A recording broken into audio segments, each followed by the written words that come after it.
Bonjour à tous. Alors j'espère que vous allez bien, j'espère que vous m'entendez bien. On va attendre 1 à 2 minutes que un peu plus de monde se connecte. Merci, à tout de suite. Et on va débuter. J'espère que vous voyez correctement mon écran. J'ai eu un retour que le son était bon. Donc on va pouvoir débuter.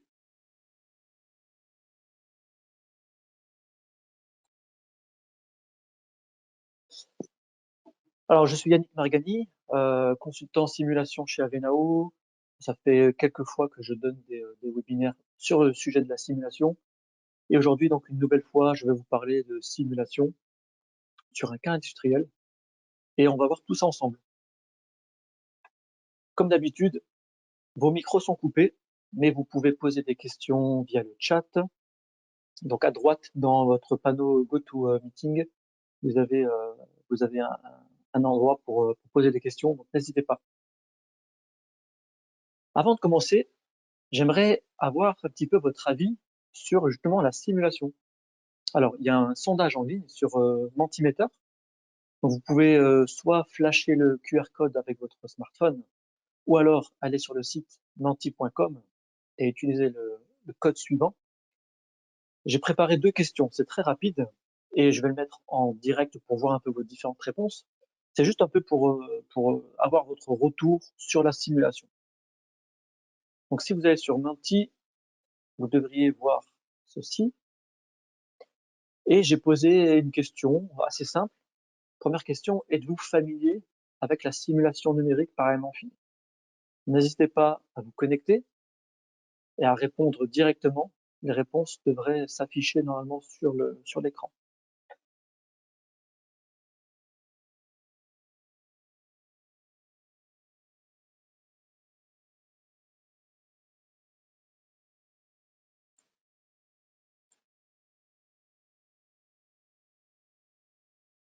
Ok, deuxième question, toujours aussi simple. Quel type de simulation faites-vous? Alors, répondez simplement avec un mot. Est-ce que vous faites de la statique? Est-ce que vous faites du crash? Est-ce que vous faites du composite? Ah, statique linéaire, vibration et résonance. RDM, super.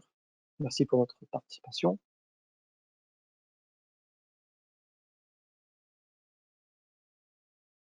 Ok, voilà, c'était un petit sondage pour avoir un peu votre aperçu sur la simulation si vous l'utilisez et ce que vous en faites. Statique linéaire thermique, très bien. Très bien. Bon, on va s'arrêter là. Merci pour vos retours. Donc aujourd'hui, vous l'avez compris, on va parler de simulation et simulation avec 3 expériences, avec le rôle qui s'appelle Structural Engineer. À travers cet exemple industriel que vous voyez à l'écran, et je vais comparer SolidWorks et 3 expériences sur des fonctionnalités assez basiques de la simulation. Donc le contexte, on va prendre un cas client. Ce client, c'est ResMine. Alors c'est un client péruvien qui agit dans le domaine des mines. Donc c'est un fabricant de machines spéciales pour les mines, comme on peut voir à l'écran l'engin. Et donc ils sont clients SolidWorks depuis un moment. Avant d'utiliser SolidWorks, donc ils étaient sur d'autres outils. Ils concevaient 2 machines par an. Grâce à SolidWorks, je ne parle même pas de simulation, mais uniquement avec SolidWorks, ils sont passés à 60 machines par an. Donc vous pouvez retrouver le témoignage sur le lien que je vous ai mis, donc sur le site de SolidWorks, vous allez voir le témoignage client ResMine qui explique un peu ce qu'a apporté SolidWorks. Ce client utilise aussi la simulation. Et donc moi j'ai voulu creuser un peu plus sur ce point, comprendre quels étaient les enjeux de ce client et des applications types de simulation qu'il pouvait rencontrer.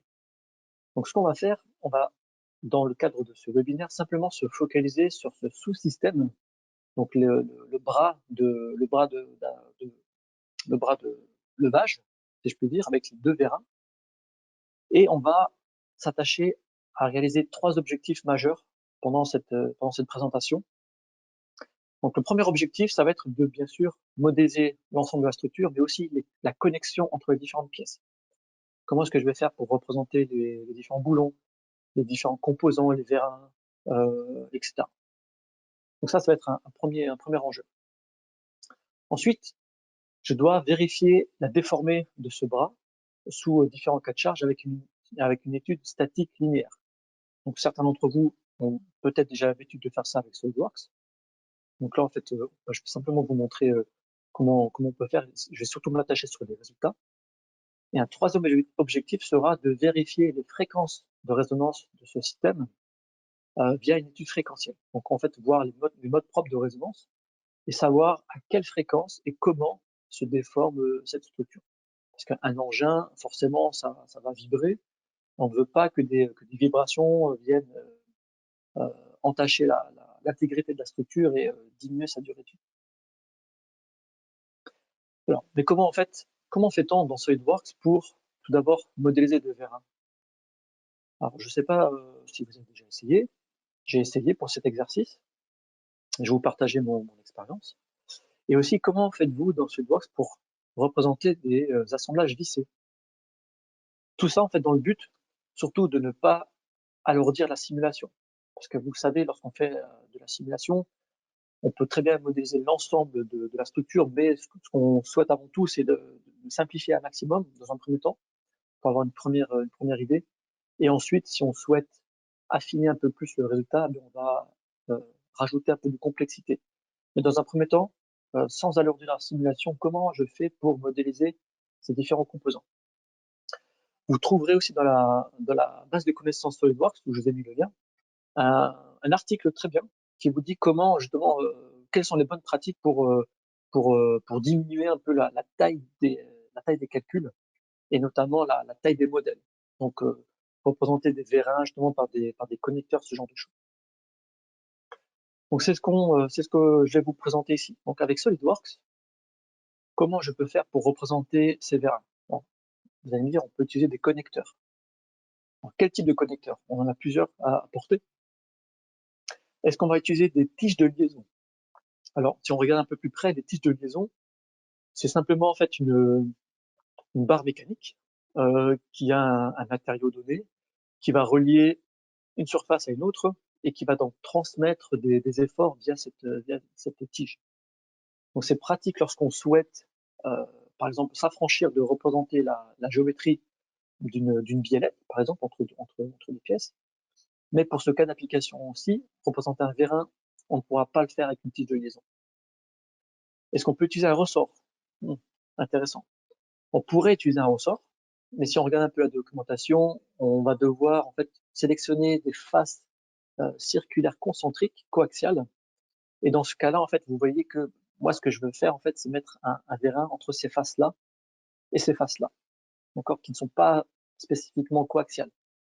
Donc là, je suis un peu embêté, les ressorts, ça ne fonctionne pas non plus. Est-ce que je mets une barre articulée, donc une barre rigide? Ça fait pas le job. Donc en fait, typiquement, pour représenter des vérins dans SolidWorks, j'ai pas trouvé vraiment une solution viable. C'est pour ça que je me suis penché sur la question de 3 expériences. Dans 3 expériences, comment je fais pour représenter des vérins? Eh ben, il y a un connecteur, un élément spécifique qui s'appelle un connecteur, qui vient de la technologie Abaqus. Donc derrière 3 expériences, il faut savoir qu'il y a le solver Abaqus, et le solver Abaqus dispose d'éléments spéciaux qu'on appelle connecteurs, qui viennent simplement en fait connecter un nœud à un autre, et sur lesquels on va pouvoir mettre un comportement spécifique. Et là, en fait, pour le vérin, on peut mettre un comportement qu'on appelle axial, et en fait, on va pouvoir même contrôler le mouvement du vérin avec un chargement spécial sur ce connecteur qui s'appelle le connecteur motion. Donc, on va pouvoir piloter le vérin en déplacement, en effort, et je vous montre ça en image. Donc, sur cette vidéo, c'est le bras que je vous ai montré. Donc, j'ai défini un connecteur ici entre les 2 pièces. D'accord? Et là, j'applique une translation sur ce connecteur de 40 mm. Donc, en fait, je dis, le vérin va se rétracter de 40 mm. Et si j'anime, alors la simulation a été faite en statique temporelle, entre parenthèses statique non linéaire, juste pour avoir en fait différents instants de temps dans le but de pouvoir faire une animation comme on le voit là. Alors, ce qui est pas mal aussi, c'est qu'on va pouvoir regarder les efforts dans le vérin directement. Donc là, vous voyez, je regarde les efforts directement dans le vérin et je vais pouvoir en même temps regarder les déplacements. Donc là, je regarde les translations dans le vérin et je vois que j'ai 40 mm. Ensuite, je vais faire une combinaison des deux courbes, effort déplacement. Ici, dans 3D expérience, on va pouvoir combiner deux courbes pour voir qu'on a un effort et un déplacement. Voilà, donc un déplacement de 40 mm et l'effort dans le vérin. Ça reste linéaire, hein, parce que le cas s'y prête. Donc on est bien en statique linéaire ici, mais on peut utiliser donc vraiment un connecteur axial pour représenter un vérin et surtout pour pouvoir l'animer, le piloter. Et ça, c'est une vraie différence. Ensuite vient la question des assemblages vissés, des boulons. Comment faire dans ce donc là, c'est assez classique, hein, ça vous avez l'habitude de le faire. Premièrement, on peut le faire de manière manuelle. Donc on a ici l'assemblage dans SolidWorks, on va créer des bolts, des boulons. On sélectionne les bonnes arêtes. Et puis, alors dans SolidWorks aussi, on va pouvoir utiliser la fonction, on peut définir si le boulon est souple ou rigide. Et ensuite, lorsque on est dans des zones un petit peu particulières, on va pouvoir utiliser la touche Tab pour cacher, montrer un composant. Donc c'est pratique, sauf que ça marche pas très bien, j'ai l'impression, lorsqu'on est en fait en cours d'édition d'une fonction. Donc là, en fait, je suis sur le connecteur, je n'arrive pas en fait à cacher la pièce pour pouvoir faire la sélection de la pièce du dessous. Donc ça voudrait dire qu'il faille que je cache les pièces avant, etc. Mais voilà, c'est faisable, c'est un peu plus long, mais on peut très bien créer des boulons manuellement dans SolidWorks. Je ne dis pas le contraire. L'autre méthode automatique fonctionne très bien, c'est très rapide avec la toolbox. Donc en fait, avec la toolbox qui est disponible avec la version professionnelle de SolidWorks, vous pouvez automatiquement convertir les Vistry Toolbox en connecteurs de type boulon. Alors un exemple en vidéo. Là, en fait, on a la représentation 3D du boulon. Donc ça alourdit un peu la géométrie, hein, parce si on a 50 boulons, eh ben, on va avoir 50 fois la représentation géométrique du boulon. Donc c'est ce qu'on a ici. Et ensuite, dans l'étude de simulation, donc l'étude statique par exemple, on va pouvoir directement convertir les fasteners, donc les visseries en boulons avec l'outil de conversion automatique. Donc là, vous voyez, en fait, j'ai cliqué sur cet utilitaire et il va convertir, voilà, il a converti 47 boulons en 10 secondes. Donc très rapide.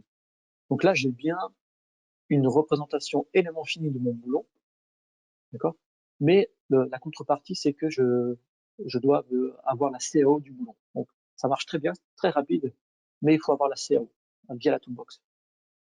Et en plus, il faut avoir la version SolidWorks professionnelle. Alors, dans 3D Experience, pareil, en fait, je vais vouloir comparer un peu les deux. Dans 3D Experience, on n'a pas besoin d'avoir le 3D des boulons. On va pouvoir détecter automatiquement à partir de critères bien spécifiques, des critères géométriques. On va pouvoir faire une détection automatique des trous et appliquer directement le boulon d'un point de vue élément fini, ce qui m'intéresse. Donc en image, vous avez ici donc le modèle. Je vais simplement afficher le maillage et afficher les pièces qui vont participer au calcul. Et donc ici, j'ai un outil de détection de boulons virtuels. Donc je peux choisir dans quel domaine je vais chercher. Donc soit dans tout le domaine, ou soit je vais me concentrer spécifiquement sur des pièces en particulier. Donc là, c'est ce que je fais. Je sélectionne des pièces et puis sur des critères géométriques de diamètre, de longueur, etc., je vais pouvoir faire une recherche automatique de boulons. Je vais aussi lui donner un comportement à ce boulon. Est-ce qu'il est rigide? Est-ce qu'il est déformable? S'il est déformable, quel est son matériau? Quel est son diamètre, etc. Donc je clique sur la recherche et donc là, il me trouve 24 boulons. Et donc à tout moment, je peux rajouter ici d'autres pièces. Je reclique sur trouver les trous et il me trouve 48 boulons, comme en bas dans SolidWorks. Donc là, vous voyez, il a fait la représentation élément fini, graphique aussi, et donc il a créé ces boulons directement. Donc, pas besoin d'avoir de CAO et c'est très rapide dans 3D Experience. Alors tout ça, tout ce que je vous ai présenté, je l'ai fait avec 3D Experience, le rôle qui s'appelle Structural Engineer. Donc, Structural Engineer, qu'est-ce que c'est? Donc c'est un rôle qui permet de traiter plusieurs physiques, donc de pouvoir traiter des cas de statique linéaire, mais aussi de thermique, de flambage et de fréquentiel, de mode propre. Et en plus, on va pouvoir faire aussi de la réponse harmonique, donc de la réponse dynamique, et puis de la réponse dynamique transitoire, c'est le modèle dynamique que vous voyez. Et puis, comme c'est le solver Abaqus, on dispose aussi d'une librairie d'éléments finis bien plus riche que ce qu'il peut y avoir dans SolidWorks. Donc des éléments briques, par exemple, des éléments coques quadrangulaires, etc. Donc ce rôle est intégré à SolidWorks, je vous montrerai tout à l'heure. Donc on garde le lien géométrique entre la CAO d'origine et le calcul. Et puis, le différenciateur principal, ça va être la puissance de calcul. Avec 3D Experience, on va pouvoir déporter le calcul sur le cloud jusqu'à 4 cœurs en local ou sur le cloud, et au-delà, donc avec bien plus de puissance, avec des crédits de calcul. Cette notion de puissance de calcul aussi, je vais la comparer sur les objectifs que je m'étais fixés. Vous vous souvenez de valider en statique et en fréquentiel la structure. Je vais comparer un peu les différents temps de calcul entre SolidWorks et 3D Experience. Donc, chose que je fais ici. Donc là, pour le cas statique, en fait, je regarde à gauche SolidWorks et à droite 3D Experience. Donc j'ai fait la modélisation, et dans les deux cas, en fait, j'ai à peu près le même nombre d'éléments et surtout de degrés de liberté. Donc ce que je vous ai encadré en rouge, nombre d'équations dans SolidWorks, à peu près 4 millions. Et dans 3D Experience, un tout petit peu plus, 4 millions 149 000. Donc on a 4 millions de degrés de liberté dans ce modèle, qui est quand même assez conséquent. Donc c'est des éléments volumiques, tétraèdres paraboliques, d'accord. Et pour la simulation, on a lancé ça sur SolidWorks sur 12 cœurs, donc c'est des cœurs logiques, et sur 3 d'expérience sur 4 cœurs. Donc comme je vous disais, Structural Engineer est limité à 4 cœurs en local ou sur le cloud, mais vous pouvez aller au-delà avec des crédits, et je vais vous montrer ça. Donc si on regarde un peu les résultats, d'un point de vue flèche, on a là quasiment le même résultat, et au niveau de la contrainte maximum, pareil, c'est très proche. Par contre, si on regarde le temps calcul, avec SolidWorks, sur 12 cœurs logiques, la simulation a duré à peu près un peu moins de 10 minutes. Et sur 3 d'expérience, le même calcul, donc calcul statique linéaire avec le même nombre de degrés de liberté, a duré un peu plus de 6 minutes. Donc vous allez me dire 10 minutes versus 6 minutes, c'est pas grand chose, mais si vous avez plusieurs itérations de calcul à faire, si vous devez valider plusieurs cas de charge, ça commence à faire une différence. Donc en résumé, 3 d'expérience sur ce cas statique permet d'être 35 fois plus rapide avec 3 fois moins de cœurs. Vous allez dire, mais depuis tout à l'heure, je parle de cœur, de CPU, mais qu'est-ce que c'est au juste? Alors, je vous ai mis une petite image pour vous représenter graphiquement ce que ça représente. Donc sur votre ordinateur, j'ai trouvé une image, donc je vais mis aussi la source. Un cœur CPU, c'est ce qui est représenté en vert ici. Ça va être le processeur de calcul de la carte mère. D'accord. Donc sur cet exemple, on a 8 cœurs CPU. Donc on a des cœurs physiques, ça, et on a des cœurs logiques. SolidWorks utilise des cœurs logiques et 3D Experience utilise des cœurs physiques. C'est pour ça que vous avez la différence entre 12 et 6 et 4, pardon. D'accord. Donc ça, un cœur, c'est ça. Et la même chose sur un calcul fréquentiel, donc pour voir un peu les modes propres. Donc là, on a globalement aussi la même chose, hein. Un premier mode propre à 13 Hz, et donc avec SolidWorks, un mode propre à 17 Hz avec 3D Experience. Donc il y a une légère différence parce que justement, les VRA ne sont pas pris en compte de la même manière entre les deux systèmes, mais surtout aussi le temps de calcul. Donc là, c'est important. Donc à peu près 2000 secondes sur SolidWorks, donc 2000 secondes, hein, qui correspondent à peu près en calcul, à 30 minutes, un peu plus de 30 minutes, versus 473 secondes, donc qui fait moins de 8 minutes. Donc là, la différence est majeure. Et en plus, notez que le nombre de degrés de liberté n'est pas du tout le même entre SolidWorks et 3D Experience. Dans SolidWorks, j'ai utilisé des éléments linéaires, donc tétraèdres linéaires. J'ai seulement, c'est déjà beaucoup, mais j'ai seulement 374 000 éléments, équation, alors qu'avec 3D Experience, j'ai toujours mes 4 millions de degrés de liberté. D'accord?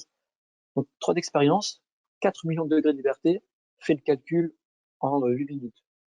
SolidWorks, avec 3 fois moins ou beaucoup moins de degrés de liberté, fait le calcul en beaucoup plus de temps, 30 minutes. Donc ce que ça m'a coûté, en fait, d'un point de vue calcul, donc dans SolidWorks, les 4 millions de degrés de liberté, j'ai pas réussi à les faire tourner. Je vous montrerai tout à l'heure. Sur tous les cœurs physiques de la machine, en fait, il a tourné pendant plusieurs heures. J'ai dû l'arrêter parce qu'il n'arrivait pas à converger. Sur 3 d'expérience, il a réussi sans problème, en fait, donc sur 4 cœurs. Donc il a mis 30 minutes, ça me coûte rien. Mais si je souhaite aller un peu plus vite, donc je peux utiliser la puissance de calcul du cloud. Et donc ma machine ne dispose de pas assez de cœurs physiques. Donc je vais lancer sur 8 CPU sur le cloud. Donc je vais accélérer mon temps de calcul. Je passe de 30 à 8 minutes. Et là, en gros, grâce au crédit de calcul, mon calcul me coûte 1 euro. Parce que je vous ai mis un peu le ratio. Un crédit, c'est une puissance de calcul consommable qu'on vient acheter.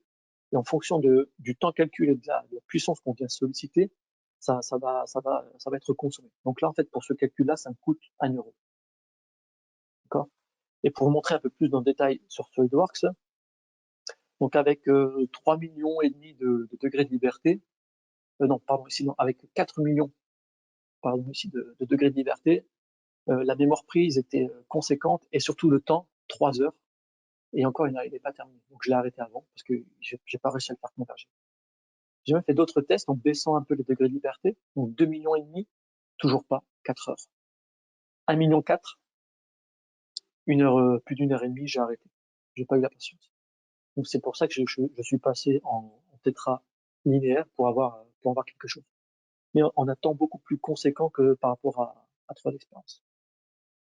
Donc là, vous voyez que sur ce cas d'analyse fréquentielle, 3 d'expérience permet de calculer un très grand modèle, plusieurs millions de degrés de liberté, là où SolidWorks n'y arrive pas. Donc en gros, pour résumer un peu les bénéfices de 3 d'expérience, 3 d'expérience, c'est un outil dont les licences sont flexibles. C'est un abonnement, typiquement, que vous pouvez prendre au trimestre ou à l'année. Et donc, au besoin, vous pouvez l'utiliser selon vos projets. Ce n'est pas un achat perpétuel de la licence, vous l'utilisez quand vous en avez besoin.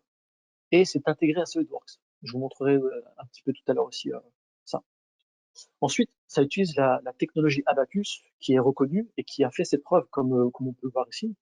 Les temps de calcul sont nettement réduits avec le solver Abaqus par rapport au solver SolidWorks. Et les rôles sont évolutifs. Donc là, je vous ai présenté Structural Engineer.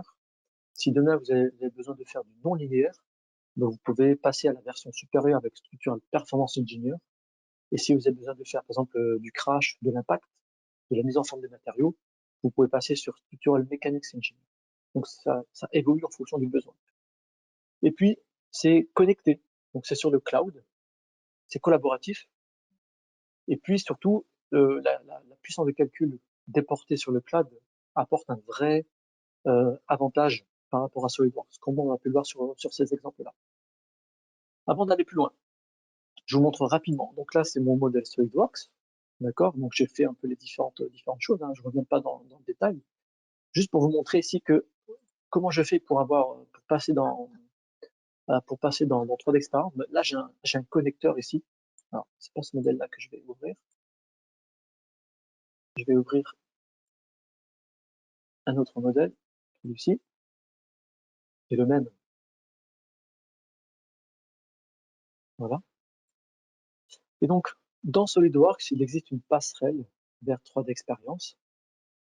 D'accord? Pour pouvoir automatiquement, hop, on va juste cacher ça, pour pouvoir automatiquement sauvegarder nos modèles SolidWorks dans 3 d'expérience. D'accord? Donc là, en fait, vous voyez que je peux accéder à 3 d'expérience directement depuis SolidWorks avec le rôle qui me va bien. Donc, par exemple, Structural Engineer, et choisir l'application que je veux utiliser. Par exemple, faire du calcul linéaire structurel, par exemple. Donc, si j'ouvre ce modèle dans 3 d'expérience, je vais vous montrer comme la passerelle est simple. Donc là, j'ai 3 d'expérience qui est ouvert. J'ai SolidWorks d'un côté. Je prends mon assemblage qui a été sauvegardé dans 3D Experience et je le glisse simplement parce qu'il a déjà été sauvegardé dans SolidWorks, enfin dans 3D Experience. Donc là, je garde le lien associatif entre SolidWorks d'origine. Donc là, si je modifie quelque chose de ma pièce, ça va se répercuter automatiquement dans 3D Experience. Donc là, je suis dans 3D Experience et maintenant, je vais pouvoir faire la mise en données avec Structural Engineer en utilisant le rôle qui va bien pour pouvoir faire le calcul statique, par exemple. Donc, on peut faire du calcul structurel ou thermique. D'accord. Et dans le calcul structurel, on va retrouver aussi statique, fréquentiel, flambage aussi. Voilà. Et puis, pour vous montrer un peu les différents connecteurs aussi. Alors, je vous montre juste la partie modèle élément fini pour vous montrer la partie connecteur qu'on voit ici. Donc là, les vérins, je les ai représentés ici par ces pièces qui sont là, en fait. Hein, donc, ce sont ces connecteurs qui sont ici. Donc là, je vais pouvoir créer un connecteur, en fait, entre un point géométrique qui se trouve là et un autre point qui se trouve là. Et les points sont reliés aux pièces physiques avec ce qu'on appelle des couplings, d'accord, qu'on crée ici. Et donc là, en fait, quel est le comportement que je vais mettre sur ce connecteur? C'est là, en fait, où je vais pouvoir choisir, en fait, mettre un connecteur de type axial pour le vérin. Mais c'est beaucoup plus riche. Vous allez voir que la bibliothèque de comportement de connecteurs est bien plus riche. Donc voilà, pour vous montrer un peu ça. Si vous souhaitez plus de webinaires, vous pouvez toujours aller sur la page YouTube d'Avenao. Vous allez trouver cette page-là, en fait, et vous allez voir tous les replays de nos anciens webinaires. Et puis, c'est la pause, c'est le moment publicité, jusqu'au 30 septembre. Donc ça, c'est l'éditeur d'Assosystem qui met en place une promotion. Donc n'hésitez pas, si vous avez besoin d'acheter un SolidWorks, vous avez le rôle que je vous ai présenté, donc Structural Engineer, qui est inclus avec. Donc, pour tout achat d'un SolidWorks, vous bénéficiez en plus de la partie simulation 3D Experience pour 3 mois, gratuitement. On vous accompagne, on vous forme gratuitement aussi sur ce rôle-là, et on va vous accompagner 1 heure par mois pendant 3 mois sur ce rôle-là. Donc, si vous avez des projets de simulation, c'est le moment.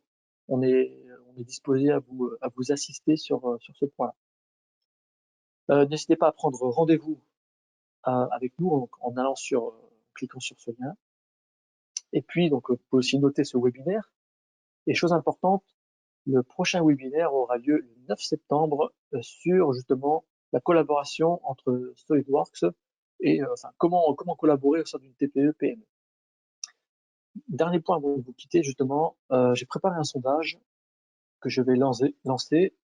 Donc, vous devriez voir sur la partie droite de votre écran, j'ai lancé un sondage. Simplement, avez-vous un projet de simulation? Oui ou non? Vous pouvez y répondre, c'est tout à fait... Voilà, je vois qu'il y a des réponses qui sont données. Merci beaucoup. Voilà, donc ce webinaire prend fin. Si vous avez des questions, je peux y répondre. Donc posez les questions dans le chat qui se trouve à droite aussi. Je vois s'il y en a. Pour le moment, pas de questions.